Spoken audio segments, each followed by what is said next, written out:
in credit scene where it shows Kelsey Grammer and her mother as binary, which is the character that Brie Larson's character is supposed to turn into after Rogue steals her powers, but they don't want to do any of that because you can't. Oh, now you know comic book history. So, like, you know about fucking binary, but you don't know about the fucking quantum bands? The fuck? Are you serious right now?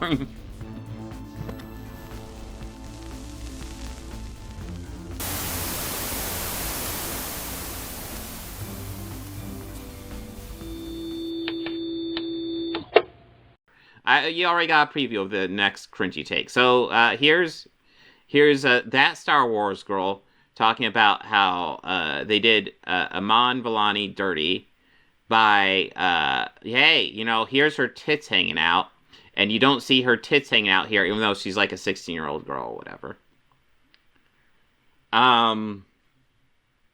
Yeah, that maybe for a 16-year-old girl, they shouldn't have her tits hanging out. Seems like probably a bad look. And also, like a lot of people point out, this is a Photoshop fucking image. It's not, like, even if that were real, yeah, you won't want to do that because she's supposed to be a girl. She's supposed to be a teenage girl. But also, like, it's not even the fucking image. Like, what are we doing? But you know what? I haven't covered that Star Wars girl in like a year. Let's go ahead and cover one of her Marvel takes. Let's see. So she has her review, 6 days. The review of the Marvels. So let's go ahead and see. Let's check out that Star Wars girl. What does it mean to be a woman in film? It means it's really hard. What's up, all my Yorkshire droids, and well, yeah. Like, there's no, like, I could fill it with context if you want, but you don't even have context there. I would argue being in film, especially as an actor, it's difficult to make it, and it would be harder as a woman to make it. Yeah. Like it's Anna, also known as Star Wars Girl, and in today's video I'm going to be doing a review of the Marvels. Thank you very much. Wow. Oh, you're welcome, Bree. It's absolutely no problem. Now, before I get into going over the plot of this movie, I need to explain to you. I don't remember her audio quality being this bad. Did it go down in quality, or was it always this bad? That haven't seen it, or, you know, maybe you were kind of confused about the genre. I mean, I'm speaking as somebody who needs to work on his audio quality too, but yeah. Of this movie, because it is presented like this is a, you know, multi-million dollar, which it is multi-million dollar production for the MCU, the Marvel Cinematic Universe. What it actually is a chick flick that's geared at 11 to 13-year-old girls. How do I know this? Okay. Sure. What? Well, I was a 11 to 13-year-old girl back in the day, and I watched movies like Sleepover and Aquamarine and other chick flicks like that, which were about girls that were about that age range in 8th grade going into high school, and the power of friendship and that. Assuming we have time, Gary's video was the next one on the menu, guys. That type of friendshiply bond and love and camaraderie and, you know, trying to achieve a goal with your friends. What the hell? So she just did a Google search of women? What? Oof. Which is exactly what Aquamarine and Sleepover are, and the Marvels is. That's right. Oh. Okay. Cool. You do know this is, the Marvels is just kind of like a lightweight superhero movie, right? That's all it was. Just having to star women. You could have men in those roles. It'd be the same movie, because I can't even think of a moment where, like, the fact that they have vaginas meant anything. That you could have men in these exact same roles. You could have it be like Iron Man, Spider-Man, and I'm not sure who would you put in place of Monica. Maybe Steve. You could literally, like, pretty much shoot the exact same movie with Iron Man, Spider-Man, and Captain America, and pretty much get the same movie. The fact that women really doesn't play a role in it at all. Right, guys, this is a chick flick geared at young adolescent girls, not a superhero movie from the Marvel universe that actually is true to the characters. No, it's How's it not true to the characters? What are you talking about? just a surface level chick flick that the entire plot revolves around, get this, jewelry. The entire plot revolves around jewelry. Okay, so she's obviously talking about the quantum bands. If you're familiar with the quantum bands, they're one of the most powerful artifacts in the cinematic universe. And you want to talk about jewelry? Because in Infinity War, Thanos is going on a mission to bedazzle his fucking gauntlet.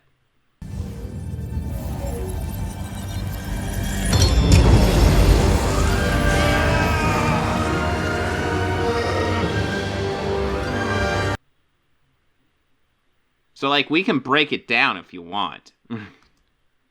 Girl power friendship and cats. Oh, I want to hear it. Now, if you guys think I'm kidding, I can assure Yes, there are cats. Well, actually, there aren't technically cats. We have Flurkin. Lots of Flurkin in this movie. And, listen, I have a complaint of one of their kind of side storyline because it doesn't really link up well with the main storyline, but they're also adorable. you I am not. The entire subplot of this movie is the cat from the first movie laid a bunch of eggs on the space station that Nick Fury runs, and those eggs turn into kittens that swallow everyone, and that somehow turns into the way that they save everyone because the space station is broken and malfunctioning. All of that fun stuff. But yeah, it's about cats, girl power friendship, and jewelry. Now I didn't know cats were a woman thing. Yeah, are cats a woman thing? Like, only women are allowed to like cats? I mean, I have a cat. What? This seems weird. Like, I'm going to prove that this is exclusively a girl power movie because cats are in it. God, these arguments are so fucking dumb. You're breaking my brain right now. Jesus. whole thing with the jewelry is the bracelet that I guess Kamala got from her grandmother, which she says in the movie is how she got it. I didn't watch the TV show. I had zero interest in it, but apparently that's how she got it. Her grandma sent it to her in the mail. That's how it's established in the TV show, and it activated her mutant powers. And that's the thing, like, in the series, for a while, we're assuming that the bracelets gave her powers, but then we find out that she's actually a mutant, and all it did was activate her mutant gene. Her bracelet, or she calls it bangle. Maybe that's because they don't want to call it bracers. Yeah, no, I have cats. Yeah. What's wrong with cats? It's like Wonder Woman, but so her bracelet, her and the villain, who's also a strong, independent woman that don't need no man.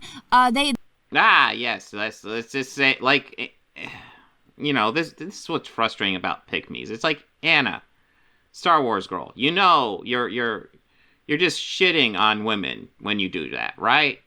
You're a woman. Like, don't do that. Don't. They, I guess, have the pair. I guess there's these bracelets that, that they got one of each, and so.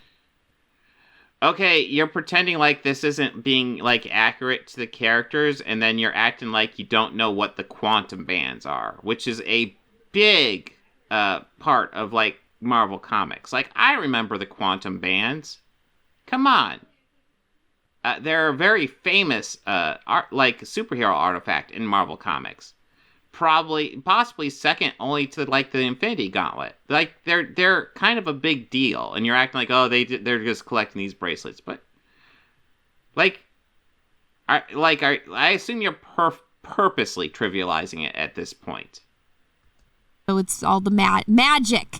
Yeah, the villain is like, if they had made the villain a lot better, that could have helped the movie significantly. Like I said, I don't hate the movie. I just wasn't a fan. I can't quite recommend it, but, like, yeah.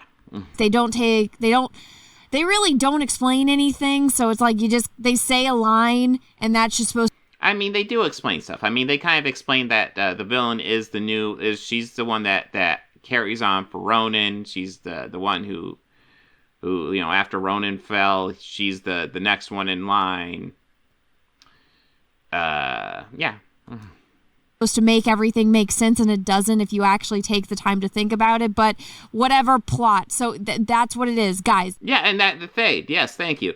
A great deal of the most powerful artifacts in the Marvel Universe are pieces of jewelry. Yes. Jewelry, cats, power of girl power friendship. That's the movie. You're really stretching.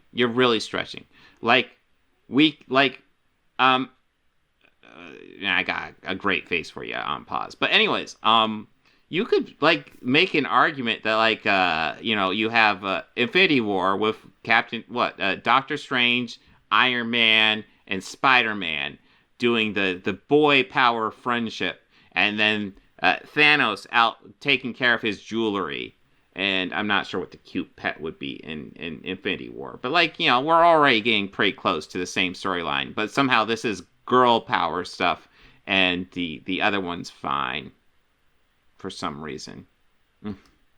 In a nutshell. Yeah, women bonding is now girl power. That's a good point too. Not that I actually have any issue with a girl power story, because that'd be fine. But they don't even go for a girl power story. It's just them working together and becoming a team.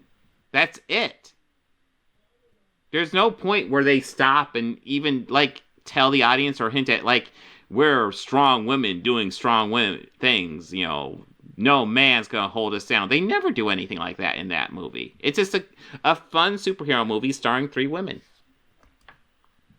And I say that as someone who didn't like it. In the tiniest little nutshell. Excuse me? Yeah, I know, right? Millions of dollars, and not just that. I think it was $250 million, and that's what they came up with. Great job. But so, okay, let's get into the plot of this movie. So the whole thing revolves around them switching powers. So whenever one of them uses a power, it switches. So Brie Larson... They don't switch powers. They switch locations. So whenever they use their powers, they will switch location. Starts off by going face to face with strong, independent women, and while she... So just a woman being in a position of power means strong, independent woman, and you gotta say it in that effeminate voice. Which, by the way, as a woman, I really don't even think you should be doing that. And I know you're doing the pick me shit, but you really it's not cool. She's facing off strong, independent women. I mean, it's one thing when fucking Jeremy Griggs or fucking Nerdrotic does that shit, but come on, man. And Kamala is doing something and she switches with Brie Larson. And Monica is doing something with Nick Fury on a space station, and what happens? Oh no, they switch, and all of a sudden Kamala is in her, astronaut suit. And so Nick Fury and Monica have to go show up to Kamala's house, and Kamala, of course, is switching back and forth with Brie Larson, and she's like, I don't know who you are, and I'm fighting them, and they're like, oh, okay, we got to figure this out. And her parents are like, where is she? Why is Captain Marvel in our house? She's like, Captain Marvel is here, and then the kind of all the stuff that you guys saw from the trailers. So they all figure out, oh shoot, every time we use our powers, we're switching places, but we kind of got to go fight strong, independent women, who, by the way, is a knockoff of Ronan the Accuser. She has his... She's the next in line. She's not a knockoff. She was. They explain that in the fucking movie. You see, this is what I'm saying. I wasn't a fan of this fucking movie. I didn't recommend it. And these guys, I still disagree with their review, even if we both say, hey, don't watch this movie. They're still fucking wrong about it. It's ridiculous. Hammer, which got destroyed, but they need it for the plot, so everybody forgets that. Stop it. Right now. Now, strong... I just kind of assumed they put it back together. Strong, independent women's whole entire... Or maybe they had another one for the accuser. I don't know. Entire plot and purpose is... The hammer isn't really presented as a powerful piece. It is kind of a weapon she has. Basically the plot of Spaceballs, which is she hates Brie Larson because in Captain Marvel, Brie Larson destroyed the AI that ran their entire planet. So apparently the planet No, not in Captain Marvel. In between Captain Marvel and this movie. Yeah. And it has no water, no oxygen, no nothing. So she has made it her point to go to every single planet, get all their resources, and literally suck out all of their resources, just like Spaceballs, so that way she can... Yeah, the villain plan was fucking wonky. It was weird. I will give you that.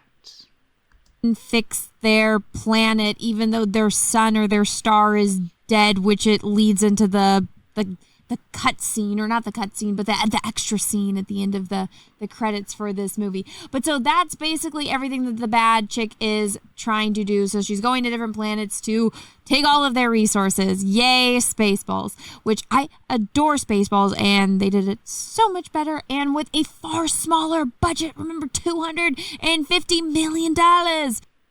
It's almost like this movie wasn't aiming to be Spaceballs, and it does take the storyline much more seriously. Like, honestly, while I think the villain's plan is wonky as fuck, the villain definitely needs some work. Like, the overall idea of, like, Captain Marvel, she went and she destroyed the Supreme Intelligence, and it kind of started the downward spiral of the Kree to kind of this collapsing society, and then you kind of even get a follow-up kind of in Guardians of the Galaxy, where it just, kind of hurts them even more, and that,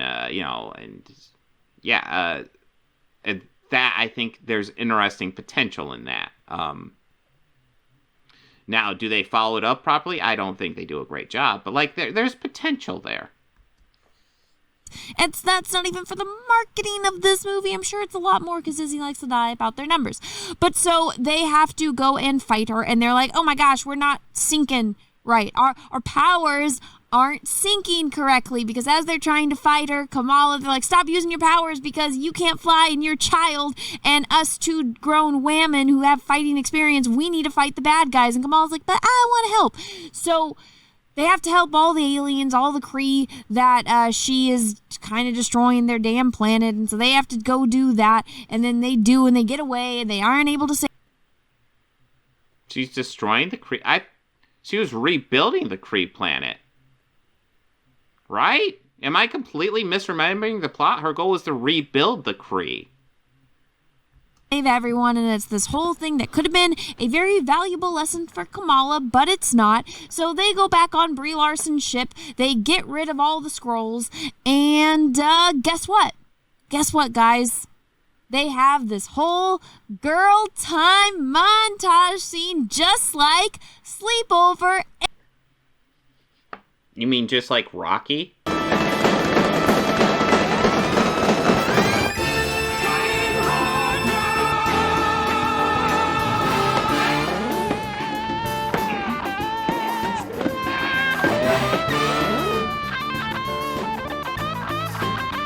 Was the montage cheesy? And I didn't think it was a particularly great montage, but like, I mean, it does its job. Oh yeah, the title here, Girl Power period syncing. So her implication with them syncing their powers was that they're syncing their periods.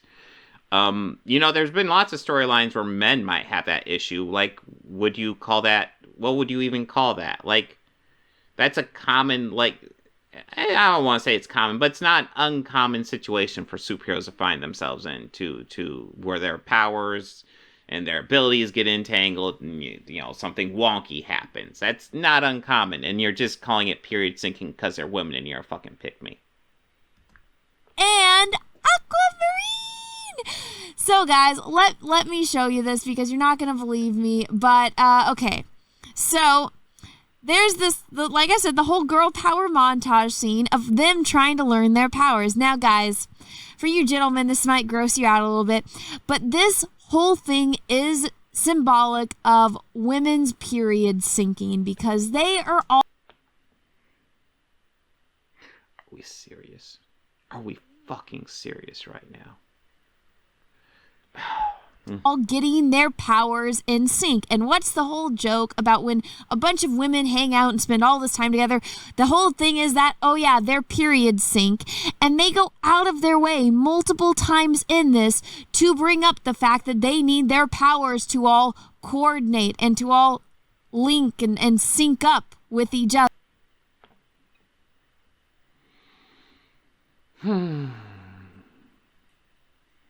Okay. This is impressively dumb. Just impressively dumb. So they found themselves in a situation where every time two of them use their powers, those two will swap spots in a physical location. So they do the logical thing and figure out how to best maneuver around if that happens. How to best adapt if that happens. How to work with it. And she's going to say that is period syncing because they are women. Exclusively because they are women.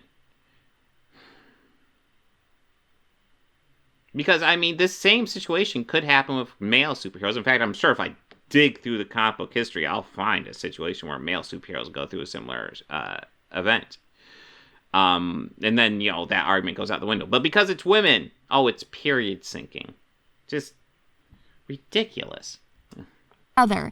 So we have this whole girl power thing, which a lot of, especially I feel like all the modern feminists, they like to bring up the whole period thing. They got period blood on everything. There's that new cover with Jean Grey where it's like her period blood in the shape of the feet.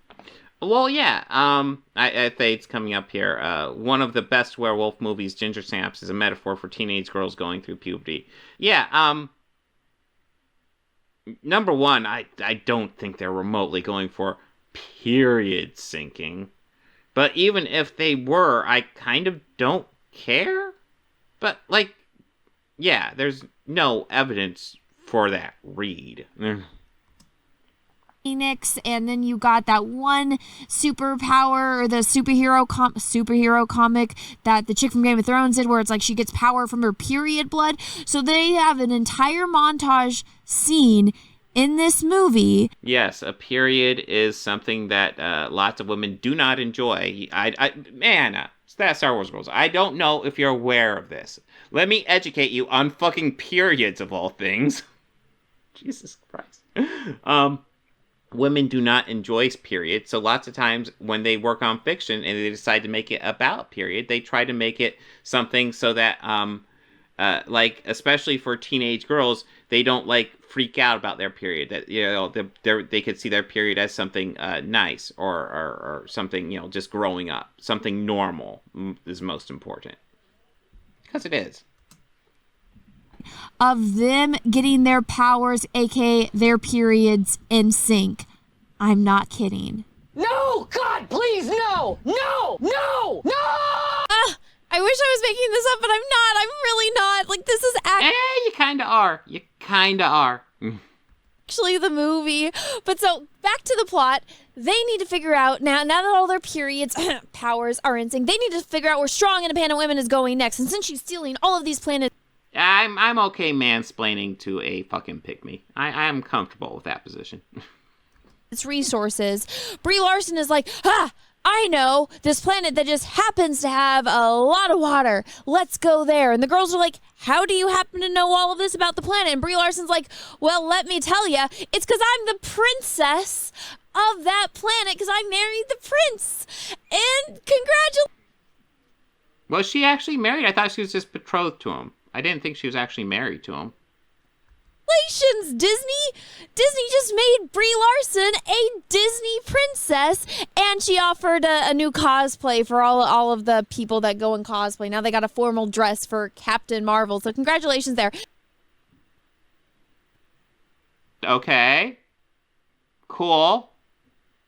What's wrong? If, like, somebody wants to cosplay as that's fine.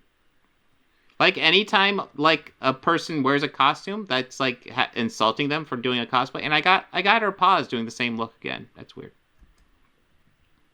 And the second I saw this, because they go to this planet where they only communicate through song, and it's like a musical episode, and it's on the sound stage, and I saw this, and I was like, I have seen this movie before. It's Brandy Cinderella. Heck, Well, that was just a musical, whereas the Brie Larson thing was just a quirky planet done for a joke. And like I said, my issue with that, and like, yeah, what is Roger and Hammerstein's Cinderella starring Brandy? Is that like your go-to musical? Like that's a weird fucking pick. Like I would think at least if you want to bring up musicals, do something like classic, like fucking West Side Story. Fucking what is this? Like that's a weird draw. But like even so, like it's obviously done for a joke on this planet. And like I said, my issue isn't that they do it. My issue is that they don't go far enough with it. They need to go further with it. They need to have fun with it. Even the prince is Asian! And I'm just like, oh my freaking god!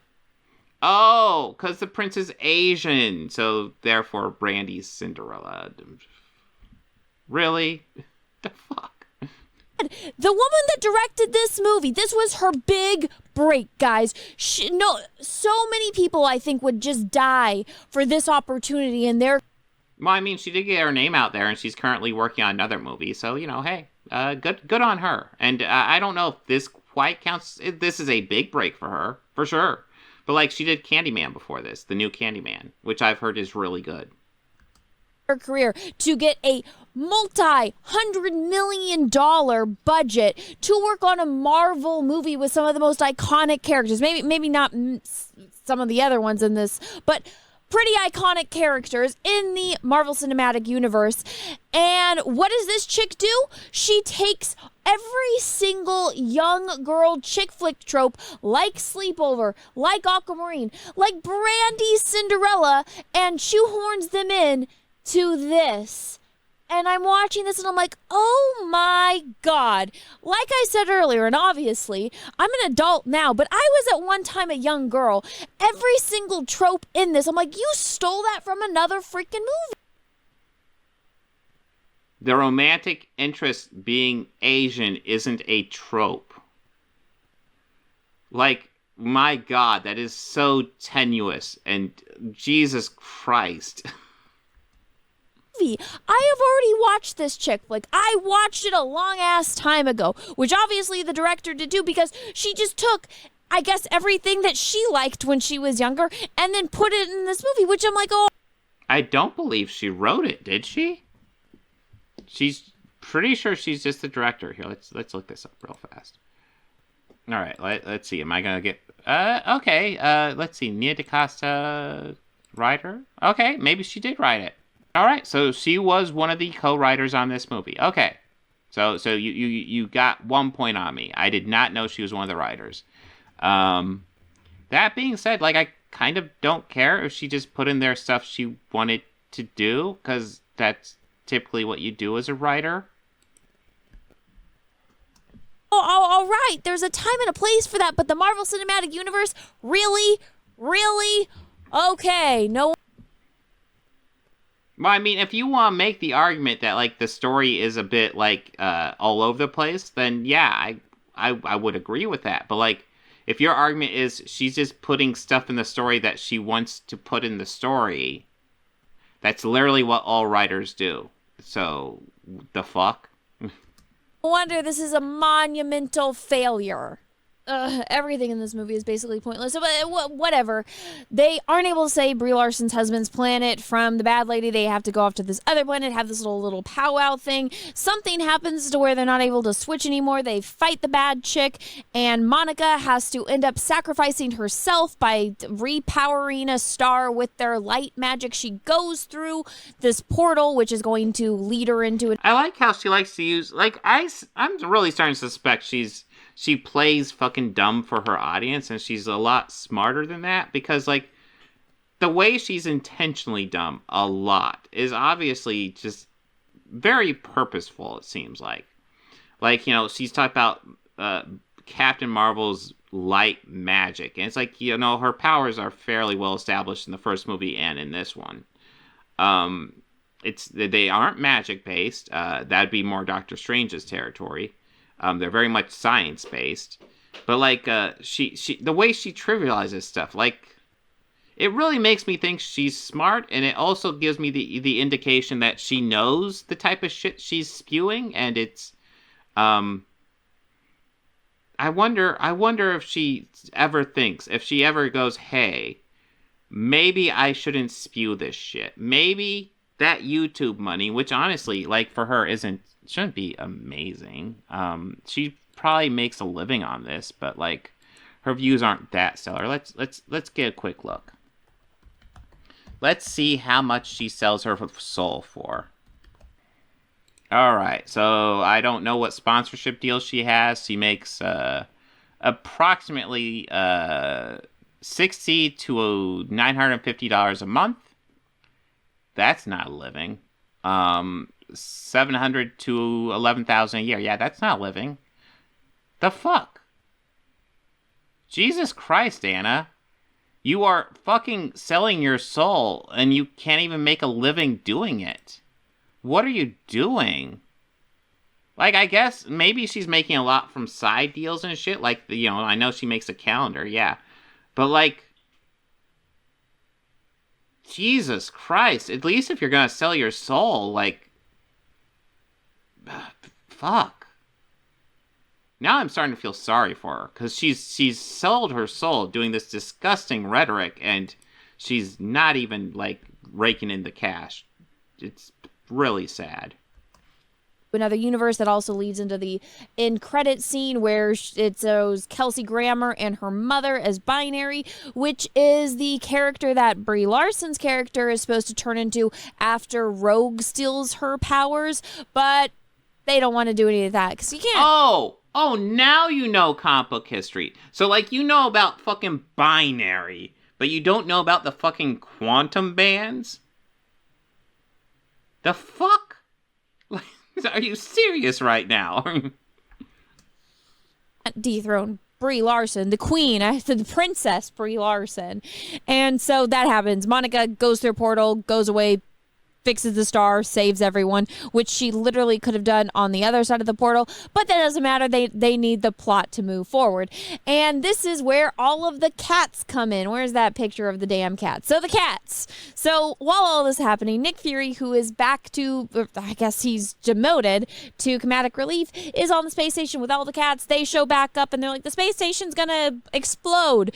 And the only way to get everyone off, because all the escape pods are broken, is to let all of the kittens swallow everyone on the space station so that way they can all fit on top or into Brie Larson's spaceship and they can all go to Earth.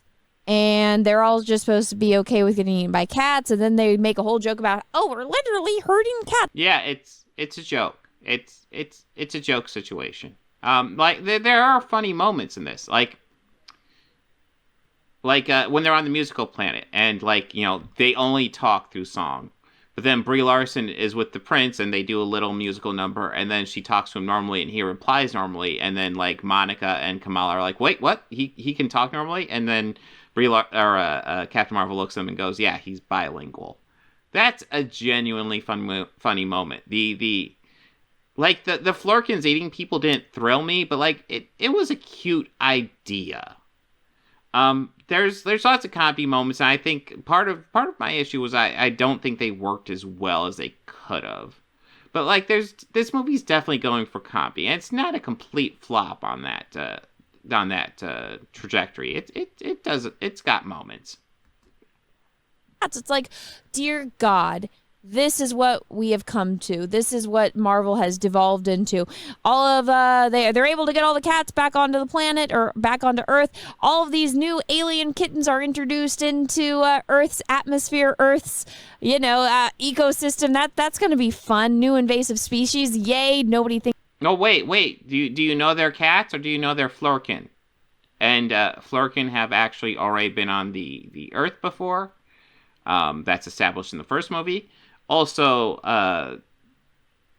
what do you propose? They just let those people die to keep the Flurkin off Earth? Because it's either, like, they do that or the people die. I definitely feel like that's a better alternative. Thinks of any of these things, or at least the woman directing and writing this movie, which I'm pretty sure she probably used ChatGPT to write this film, because it is... Really? Sure, whatever. I can't prove anything, but ChatGPT would make a really dumb script. Like, if you want to know the type of script ChatGPT would produce, watch a Critical Drinker video. That bad and that unnatural. And then it ends with Bree and Kamala's family unloading everything into Bree's house because she's moving back into her house, because for all of the time that she's gone, nobody bought her house. I guess it was just sitting there. Monica Rambeau's house. Yeah, it was Monica's house, and Monica is presumed dead. From their perspective, they have no reason to suspect she's alive. She's been portaled to another universe. I guess I'm spoiling the shit out of it. But yeah, she's been portaled to another universe, but from their perspective, she's dead. So, yes. And or Monica's mom's house or something like that. Somehow nobody has bought this house. None of the property hasn't changed ownership in any way, shape, or form. And why would we have reason to suspect it's changed ownership? It was her mom's house, and then the mom died, so the daughter has it. Seems reasonable. And she's just moving all of her shit back into this house, and there's a plane, and they're I don't know. I think ChatGPT could come up with better critiques of this movie than Anna's coming up with. talking about her, and then it goes to cutscenes and all that. That's the movie. Yay! Now, to me, it's absolutely no mystery why this movie is failing and why people are having such a bad reaction to it. I'm having a bad reaction to it, and I'm a girl, the person that it's aimed at. Maybe I'm a little... Well, I think we need to put a little caveat on that, because you're also a pick-me. Older than the girls that it's aimed at, but still, this was a whole girl power, female empowerment, mumbo-jumbo type of movie, and I couldn't even stand it. If I wanted to watch something like that, I would go and watch Mean Girls. I would go and watch any of the other movies. Then go watch Mean Girls. And I will say I think Mean Girls is a better movie, but it's also not a superhero movie. So if you're looking for a superhero movie, maybe not. That I have shown you guys in this video so far as examples. Any of those are better and make much more sense and have a much more cohesive plot, and the points that it's trying to make actually hit as compared to this movie. So yeah, totally shocker that its opening weekend was a complete bomb.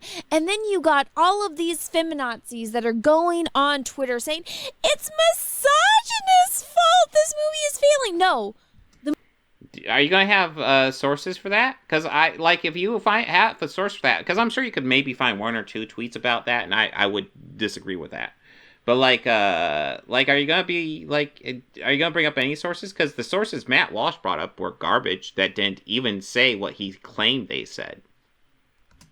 The movie is failing because it's bad. It's just straight up bad.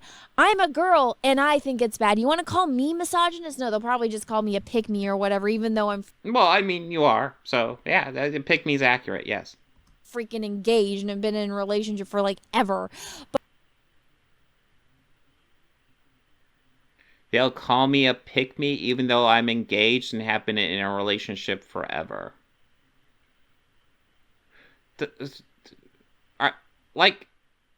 You have to be purposely being dumb, right? That's not what a pick-me is, right? How dumb are you? But that's all they have to go to. They can't stand their own failure, so they go and they start name-calling. It's pathetic. But remember, guys, just like Bree said, it wasn't made for you. I do not need a 40-year-old white dude to tell me what didn't work for him. It wasn't made for him. So when... Okay, so she was talking about A Wrinkle in Time, and I think, overall, I think what her point in that speech was actually pretty based and well-rounded. But I think probably the weakest part is that she's defending A Wrinkle in Time, which was pretty universally panned. No matter what race or gender you were, you mostly gave it a bad review if you were a reviewer. If you exclude the Wrinkle of Time aspect, it was a decent take by her that you guys got offended by. When they go and they complain that it's all the evil, misogynistic men that are the reason why the Marvels failed, just go and tell them, well, you told me it wasn't made for me the first time around. I heard ya, so I didn't go see it the next time around. Thank you very much. Wow. You're welcome, Brie. But anyways, guys, And I love watching these videos, and these guys cannot once bring up the fact that there was a strike and that actors weren't out there promoting this stuff, which very much had an impact because box offices were down. Famously, Tom Cruise, because Mission Impossible came out, a couple weeks into his strike? Mission Impossible 7. Yes. Dead Reckoning Part 1. It came out a couple weeks, maybe a month into the strike. And Tom Cruise was trying to petition SAG to see if he could promote it, and they told him no. That movie was too entrenched with the AMPTP, so he couldn't get a waiver to promote the movie. And that movie famously underperformed. He did some promotion for it before the strike took place, but it underperformed. And movies kind of during the strike have significantly underperformed. There's your biggest example of a movie that did all right would be Five Nights at Freddy's, which pretty much did well in comparison to the budget. That was a movie, an example where it had a lower budget, so yeah, compared to the budget, it actually did quite well.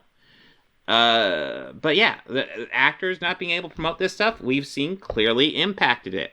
And somehow these guys they're just forgetting to bring up that aspect, which is fucking obvious. You can look at the numbers. that is my review of The Marvels.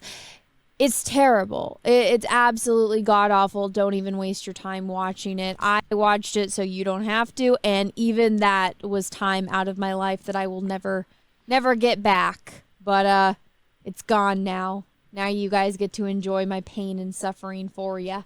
But anyways, guys, let me know what you thought about all of Okay. That was long and meandering. We haven't covered that Star Wars girl in a while. And like I said, it's easy. It's tempting just to call her an airhead, but I really get the vibe. Just her rhetoric is too obvious. She has to know that she is full of shit. I feel it. Just the way she sells it. She just has to know. Her word choices are just way too specific. She obviously knows comic books, and she trots out that knowledge when it's important for her argument, and conveniently forgets it. No one's gonna sit here and talk about the character of Binary and have no idea about the quantum bands. That's not a thing that's going to happen. So she's obviously choosing her arguments carefully, and honestly, I'll be blunt, I think she's a good actress. I think maybe she could have had a career in acting if she wasn't so, but, instead she took this pick-me route, and it's disgusting. And it's shitty. But yes, that's that Star Wars girl. We haven't covered her in a while.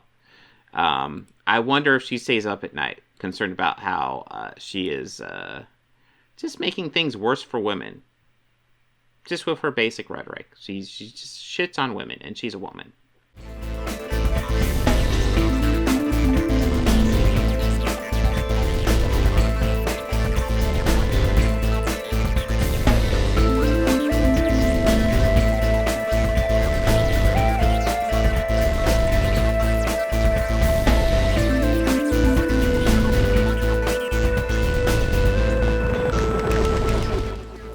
Books, records, films, these things matter. Call me shallow. It's the fucking truth.